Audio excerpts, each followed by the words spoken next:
अथ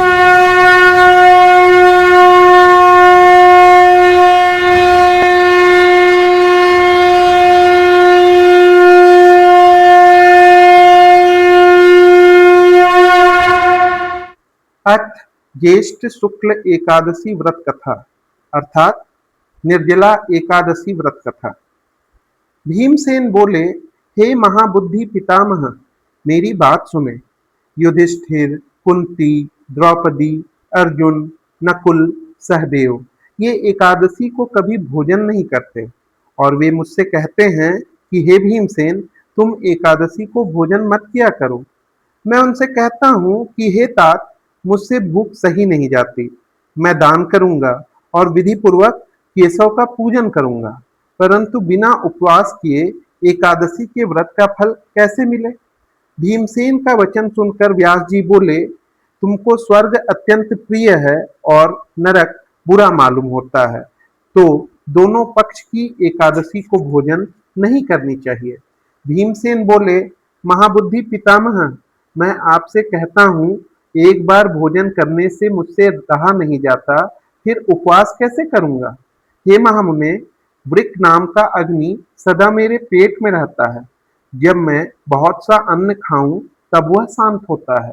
हे महामुने, मैं एक उपवास कर सकता हूँ जिससे स्वर्ग मिल जाए।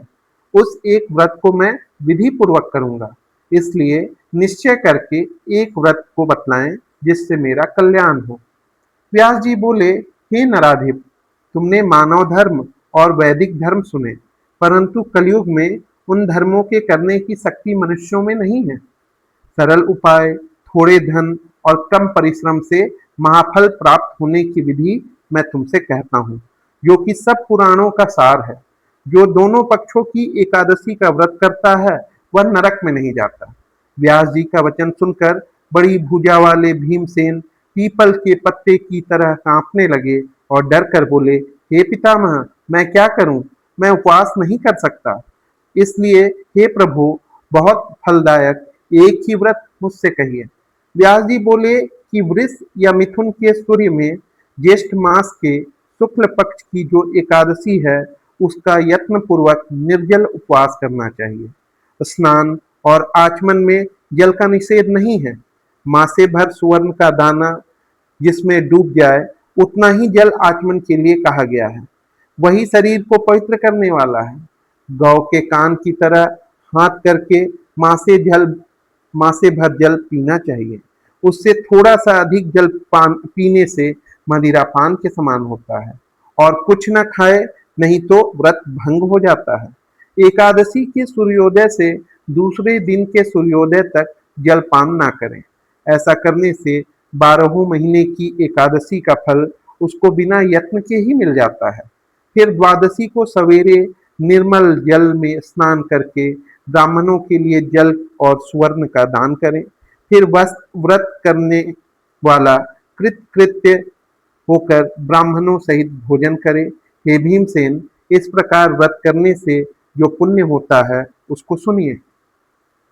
साल भर में जितनी एकादशियां होती हैं, उनका फल इस एकादशी के व्रत करने से मिल जाता है। संवत्सरस्य या मध्य होकादस्यो भवति वै, इसमें संदेह नहीं है। शंख चक्र गदाधारी साल भर में जितनी एकादशियां होती हैं, उनका फल इस एकादशी के व्रत करने से मिल जाता है, इसमें संदेह नहीं। शंख चक्र गदाधारी कृष्ण भगवान ने मुझसे कहा है कि सब धर्मों को छोड़कर मेरी शरण में आओ। एकादशी को निराहार रहने से मनुष्य सब पापों से छूट जाता है।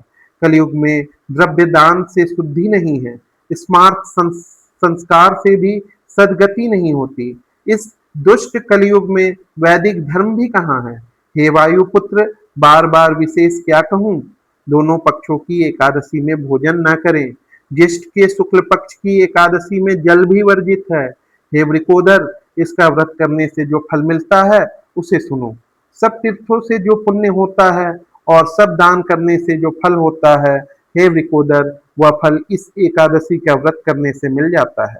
साल भर में शुक्ल पक्ष और कृष्ण पक्ष की जितनी एकादशियां हैं उनका उपवास करने से धन धान्य बल आयु पुत्र आरोग्य मिलते हैं। वे सब इस एकादशी के व्रत करने से मिल जाते हैं। हे नरव्याघ्र, मैं तुमसे सत्य कहता हूँ कि इसका व्रत करने से बड़े शरीर वाले भयंकर काले पीले रंग के दंड पासधारी यम के दूत उसके पास नहीं आते, बल्कि पीताम्बरधारी हाथ में चक्र लिए हुए सुंदर विष्णु के पार्षद उसके पास आते हैं। अंत समय पर उस मनुष्य को विष्णु लोक में ले जाते हैं। इसलिए यत्न पूर्वक निर्जल व्रत करना चाहिए। फिर जलदान और गोदान करने से मनुष्य सभी पापों से छूट जाते हैं। हे जन्मेंजय, इसको सुनकर पांडवों ने इस व्रत को किया। उसी दिन से भीमसेन ने इस निर्जला एकादशी का व्रत किया। तभी से इसका नाम भीमसेनी विख्यात हो गया। हे भोपाल, उसी प्रकार सब पापों को दूर करने के लिए तुम भी यत्न पूर्वक इसका व्रत और भगवान की पूजा करो। हे अनंत, हे देवेश, मैं आज आपका निर्जल व्रत करूंगा और दूसरे दिन भोजन करूंगा। इस मंत्र को पढ़कर सब पापों को दूर करने के लिए इंद्रियों को वश में करके श्रद्धा पूर्वक व्रत को करें और स्त्री तथा अथवा पुरुष का सुमेरु व मंदराचल पर्वत के समान भी पाप हो तो एकादशी के प्रभाव से भस्म हो जाता है। हे नराधिप, जलदान और गोदान न करे सके तो कलश में वस्त्र लपेटकर सुवर्ण का दान करें। जो कोई उसमें जलदान का नियम करता है उसको हर प्रहर में करोड़ों पल सुवर्ण दान का फल प्राप्त होता है। इसी एकादशी के दिन स्नान दान जप होम जो मनुष्य करता है वह सब अक्षय हो जाता है। यह श्री कृष्ण जी ने कहा है। हे राजन, जिसने निर्जला एकादशी का विधि पूर्वक उपवास किया उसको और धर्म से क्या प्रयोजन है। व्रत करने वाला विष्णु लोक को जाता है। हे कुरुश्रेष्ठ, जो एकादशी के दिन सुवर्ण अन्न वस्त्र का दान करता है वह सब अक्षय होता है। एकादशी के दिन जो अन्न खाता है वह पाप भोगता है। इस लोक में वह चांडाल होकर मरने के अनंतर बुरी गति पाता है। जो ज्येष्ठ मास के शुक्ल पक्ष में एकादशी का व्रत करके दान करे वे परम पद को प्राप्त होंगे। जिन्होंने निर्जला एकादशी का व्रत किया है वे ब्रह्म हत्या मदिरापान चोरी गुरु से वैर मिथ्या भाषण इन सब पापों से छूट जाते हैं। हे कौन्ते, निर्जला एकादशी के दिन श्रद्धा और नियम से युक्त स्त्री और पुरुषों का जो विशेष कर्तव्य है उसे सुनो। जलसाई भगवान का पूजन करें और गोदान करें अथवा घृत अथवा धेनु का दान करें।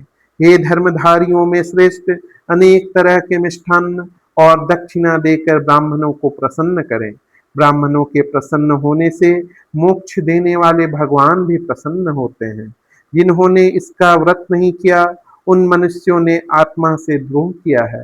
वे पापी दुराचारी और दुष्ट हैं और निसंदेह उनके सैकड़ों कुल दुराचारी हो जाते हैं। और जिन मनुष्यों ने शांति पूर्वक दान और भगवान का पूजन किया है उन्होंने अपने समेत 100 पीढ़ी के पूर्वजों को विष्णु लोक में भेज दिया। जो कोई उपवास करके रात्रि में जागरण करते हैं और निर्जला के दिन अन्न जल गौ वस्त्र सैया आसन कमंडलू छत्र पाद प्राण इनका सुपात्र को दान देते हैं वे सोने के विमानों में बैठकर स्वर्ग को जाते हैं। जो कोई भक्ति से इस कथा को सुनते अथवा कहते हैं वे दोनों निसंदेह स्वर्ग को जाते हैं। मनुष्य को सूर्य ग्रहण में श्राद्ध करने से जो फल मिलता है वह इसके सुनने वाले को मिलता है।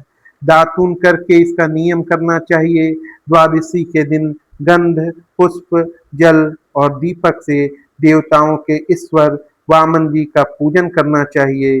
विधि पूर्वक पूजन करके इस मंत्र का उच्चारण करें। हे देवताओं के ईश्वर, हे इंद्रियों के ईश्वर, हे संसार समुद्र से पार करने वाले, जल से भरे हुए कलश के दान करने से मुझको परम गति दीजिए। ऐसा कहकर ब्राह्मणों के लिए शक्ति के अनुसार कलश देने चाहिए। हे भीमसेन, अन्न वस्त्र छत्र उपानह अर्थात जूते फल युक्त कलश देना चाहिए और दान भी देना चाहिए। जल और गौ का दान अवश्य करें। फिर ब्राह्मणों को भोजन कराकर मौन से आप भी भोजन करें। इस प्रकार जो पवित्र और पापों को दूर करने वाली एकादशी का व्रत करता है वह पापों से छूटकर परम पद को प्राप्त होता है। आकाशात् पतितं तोयं यथा गच्छति सागरम् सर्वदेवं नमस्कारः केशवं प्रति गच्छति।